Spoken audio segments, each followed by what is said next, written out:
In this video, we're going to be talking about the irreplaceable value of meeting in real life.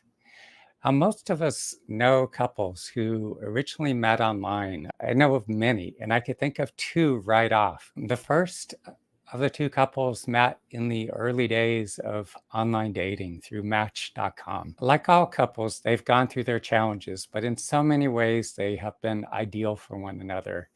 And at this point, they have a son, and he's close to graduation. The other couple, well, the guy never before had a serious relationship. And his girlfriend, her relationships weren't all that great, but to see the two of them together, how they complement each other, how they enjoy being together, it's a real joy for me to be around them. And the fact is that we're living in a time in history when it's become so difficult just to meet, to find someone with whom we could form a meaningful connection that we can truly love and be loved by. Oh, and before we go any further, I'm Ben Ufana, and be sure to look below to click like, subscribe, and to share the video with anyone you feel will benefit. Now, I feel there's absolutely nothing wrong with using dating apps as long as we see them as a source of additional options so that we're not completely dependent upon them. The problem is that so many people have become so dependent on these dating apps that they end up creating barriers between ourselves and other people that we could be meeting, other potential partners who potentially could be a far better match. And many of us, we spend so much time scrolling through profiles and swiping. Either we've forgotten how or we never learned how to engage the people within our immediate proximity. Our reliance on digital platforms is reflective of a deeper issue, our growing inability to interact with the people around us. Before I go any further, I should mention that I'm just completing another article, which I do most every week. And these articles that I write, compose, include so much detailed information. I think I pack more details into a single article than a lot of people do into an entire book. So I will be referring to my article so that I remember to say whatever it is I want to include here. So bear with me. Anyway, you see, in real life encounters, there's an authenticity and immediacy that cannot be replicated through the screen. The nuances of body language, tone of voice, spontaneous laughter, all these elements have the potential to create profound and lasting connections. But when we solely rely on dating apps, we're missing out on these vital aspects of human interaction. Engaging with people in real life allows us to build confidence, to improve upon our social skills. It encourages us to step out of our comfort zone and to embrace the vulnerability that comes with face to face interactions. And these experiences are crucial for our personal growth and for developing deeper and more meaningful relationships. Instead of viewing people around us as mere background noise, we can start seeing them as potential friends and companions or even life partners. While dating apps can be an absolute goldmine for some individuals, they don't work so well for many of us, especially if we're not considered conventionally attractive, if we're not tall enough, if we're a little heavier. In fact, these platforms for many can just be a source of frustration and disappointment because many people, as they're perusing the profiles, primarily look for superficial criteria. But on the other hand, those of us who may not perform so well on dating apps, we often find that we fare much better in real life encounters. In-person meetings provide us with an opportunity for our true selves to shine beyond the constraints of an online profile. Oh, I also want to mention here, since I have packed so much detail into this article, there's no way I could convey all this within the scope of the video. So I encourage you to look below the video and click on the link to the article if you happen to be watching this video on YouTube to get a more in-depth, more comprehensive picture. Another major issue here is the fact that a lot of people's profiles don't really match who they are in real life. So there's this profound gap between reality and expectations. There's this discrepancy because people often portray themselves as something they're not, whether it's younger, older, slimmer, or taller, maybe having a higher level of education or earning more money than they actually do, or claiming that they're single when they're actually not. And when it comes to photographs, it's like dating apps allow people to present this idealized version of themselves through selective photo choices, flattering angles, and sometimes photo editing or filters.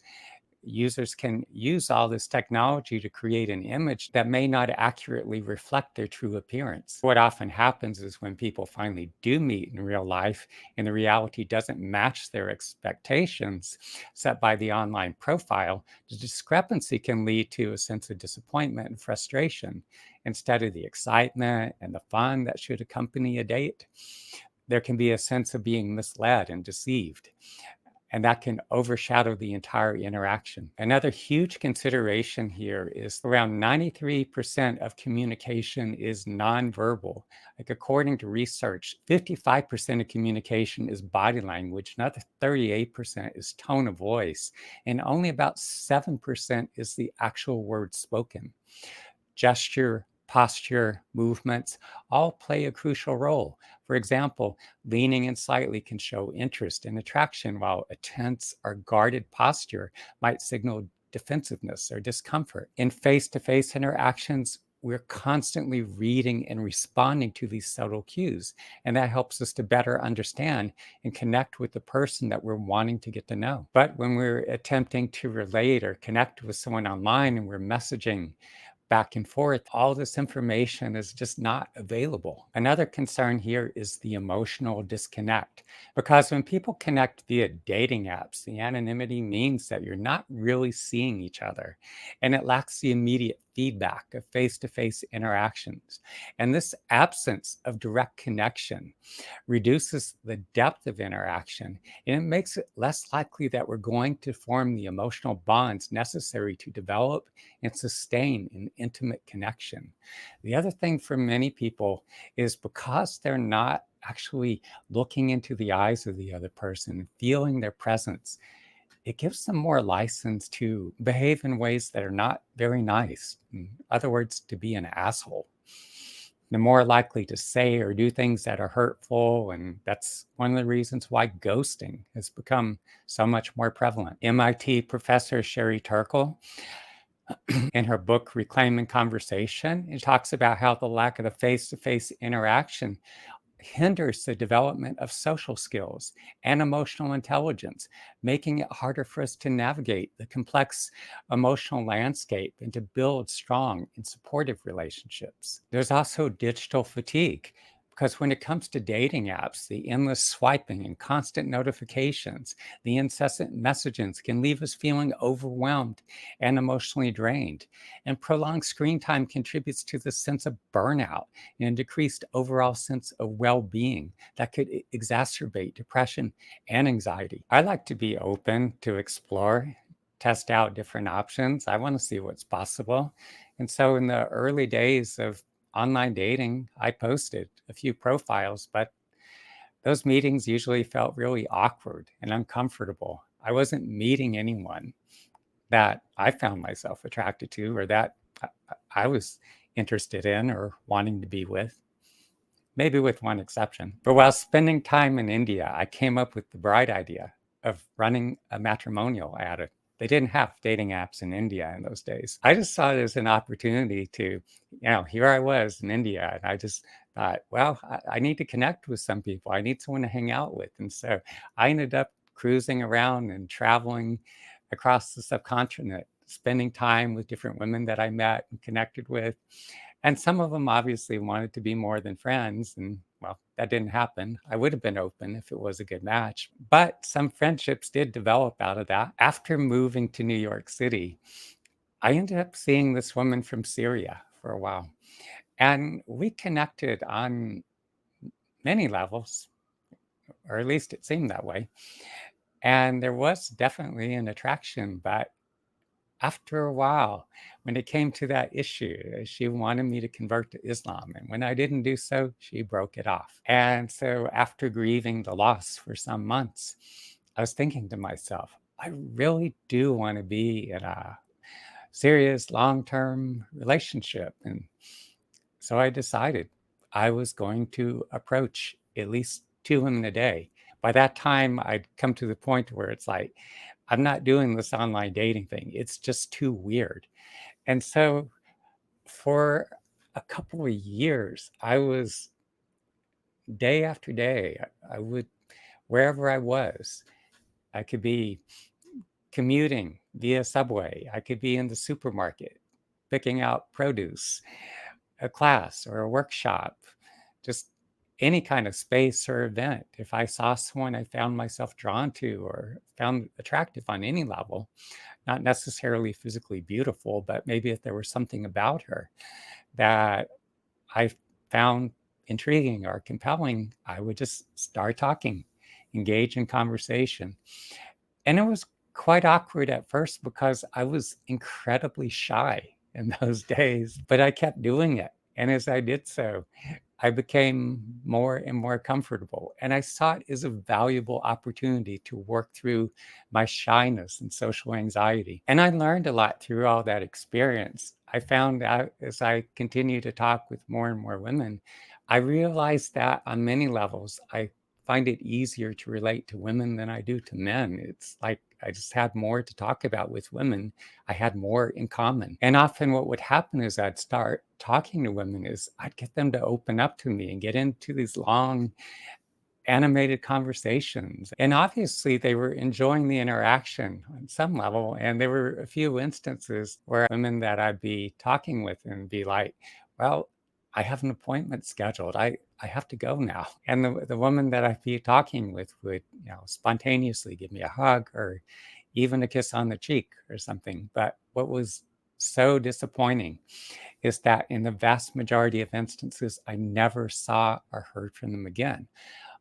And then sometimes we would exchange a few text messages or maybe a phone call or two, and then it would just stop. After a few years of engaging with women that I encountered in all kinds of spaces on a near daily basis, I was starting to get the feeling that, well, I guess I'm just not the kind of man that women are attracted to. It was very disheartening, even painful at times.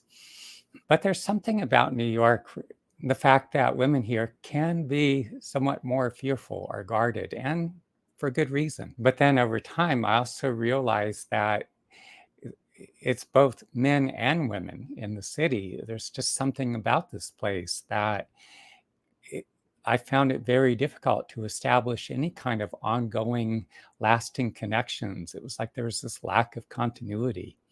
But fortunately, I've had the opportunity to travel across country and then spending time abroad. And when I'd be in other states, for instance, I went to Ohio for a couple of months to do an internship studying hypnosis uh, way back there in my 30s. And within about a week's time, it was like, boom, I was in a relationship. And then spending time in Sri Lanka and India, and especially Sri Lanka, I'd be out and moving around capital Colombo and other parts of the country. And so many instances, women would make eye contact with me and smile.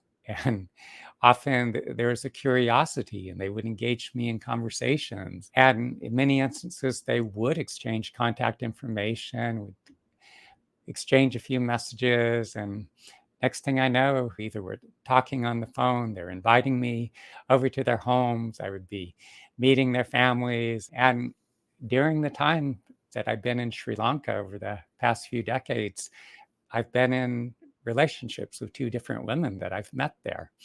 Whereas I can go months or even years in New York and not even a date. Although when I was talking with so many women, there were a number of instances when I did have like spontaneous dates. But as I said, afterwards, I just wouldn't see or hear from them again. For over 10 years, I was teaching classes, helping people get over the devastation of breakups and divorces and abandonment, rejection, unrequited love, people that have been ghosted. And a number of the women that had either showed up in my classes or that worked with me individually would at times complain about the fact that they didn't have a partner in their life and they weren't meeting anyone. And some of them also had some very unpleasant, even bad experiences with men. But I would just encourage them. I'd say, yeah, I feel really bad hearing about what you've gone through, but please understand that the men who behave so badly are actually a minority of the male population. So please keep in mind that the vast majority of men want so much, some of them more than anything, just to have someone in their life that they can love and be loved by. So keep yourself open to possibility. When you're out, you see someone, make eye contact and smile. And if you're feeling comfortable, engage in conversation. If you're talking for some time, you're still feeling comfortable, exchange contact information. And if he reaches out to you, either text or calls or respond and meet again. And over the years, a number of women that I've worked with and some men as well have ended up connecting with someone. And a number of these individuals are still in relationships with that person they connected with and credit me with the fact that the work we did brought them to a place where they were able to be open and receptive and connect with that individual who is now a part of their lives. Some important things to consider here. When we meet someone face to face, we're able to engage all of our senses. Nonverbal cues such as body language, facial expressions, the tone of voice play a significant role in communication, providing immediate and valuable feedback that helps us to gauge honesty, sincerity, and get a sense of what the other person is actually feeling. In person interactions allow for spontaneous and dynamic exchanges that build stronger personal connections. Being physically present in the same space, sharing meals, going for walks, participating in other activities together, enables us to connect on multiple levels, creating a richer and more nuanced understanding of each other. And these experiences are vital for forming emotional bonds and creating a sense of closeness. Meeting in person allows for the natural ebb and flow of conversation, where we can quickly respond to each other's verbal and nonverbal cues, creating a rhythm and flow that deepens the connection. Meeting in person also gives us the opportunity to see how the person we're spending time with interacts with other people and situations, revealing much about their personality, their values, and behaviors, such as if we go to a restaurant, how that person interacts with the waits, whether they're considerate, whether they tip generously. All these things are important. Also, the richness of in person communication facilitates the building of deeper connections. When we engage in face to face conversations, we're more likely to express ourselves fully and authentically, building a sense of trust and intimacy. Health and safety are also valid concerns that we each need to take into account. I encourage you, as you're connecting with others, to meet in busy places such as coffee shops, restaurants, and other public settings during the daytime when there's plenty of natural light and people around. Now, so many people these days are choosing online dating because they perceive it as less time consuming than attending all kinds of events and hoping to find someone who is interesting and single and where the feelings of attraction are mutual.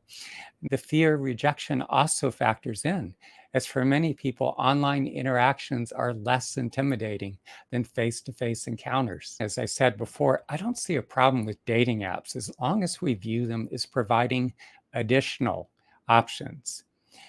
But it becomes problematic when we feel that we have to rely on dating apps in order to connect.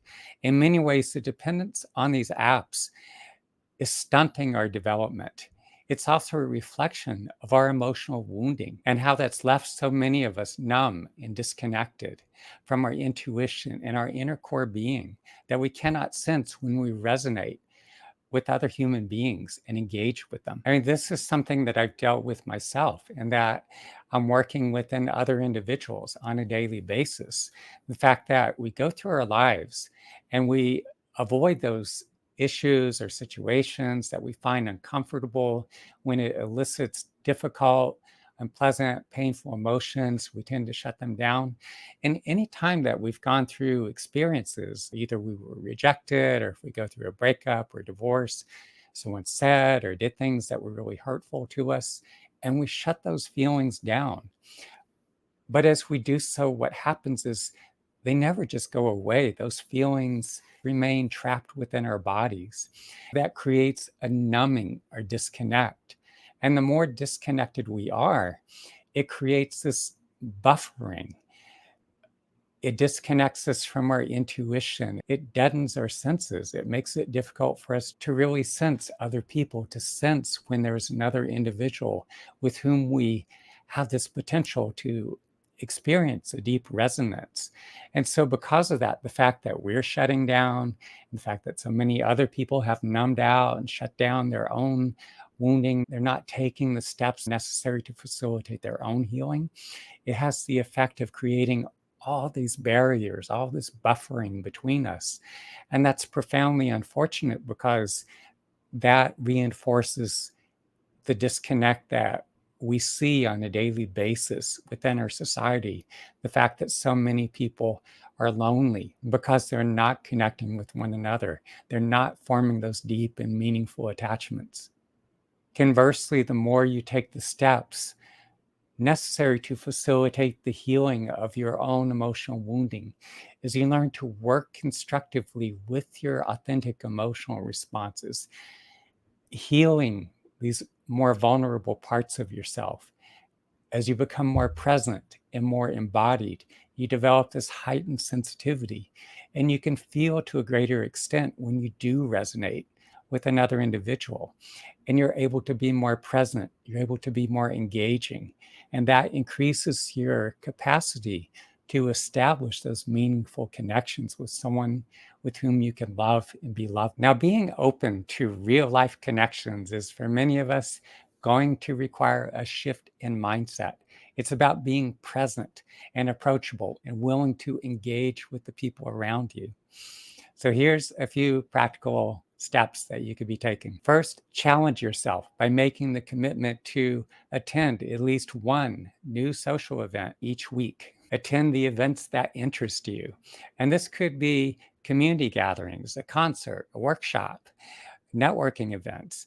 It's crucial for you to be putting yourself into environments where you can meet the kind of people that you resonate with.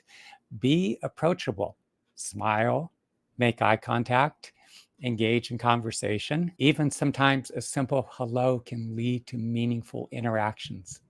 Whether it's a book club, a fitness class, an art workshop, participating in group activities can provide common ground that makes it easier for you to connect with others. Volunteering for causes you care about not only allows you to give back to the community, but also provides opportunities for you to meet other like minded individuals. Make a concerted, ongoing effort to engage with the people you encounter in your daily life.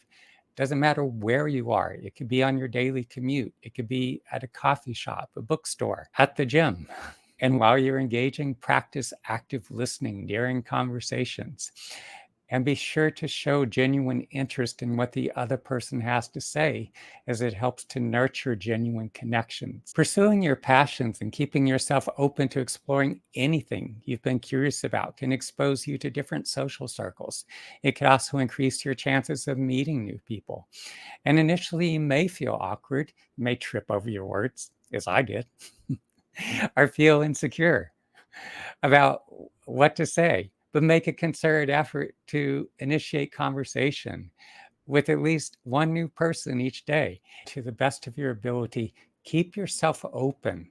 You never know that person who's standing in front of you in the supermarket while you're waiting to check out, or who's sitting next to you on the subway or some other public space. You never know that that person may be the best possible match that you would ever encounter in your entire life. So definitely keep yourself open. When you step away from your screens and into the vibrant and engaging world of in person interactions, it's going to open up all kinds of new opportunities. And by taking the practical steps that I'm sharing with you and embracing the challenges you encounter along the way, that can enrich your life with meaningful and real life connections. Also, keep in mind that not every relationship is meant to be a romantic or intimate partnership. I encourage you to engage with an openness. So, when you're meeting someone, does it feel more like a platonic friendship, or is there something more? And just ask yourself, how does this connection naturally want to evolve? Again, do look below for the link to the article. Be sure to read the much more in-depth or detailed article. And if you haven't already done so, click on like below, subscribe, and share this video with anyone you feel will benefit.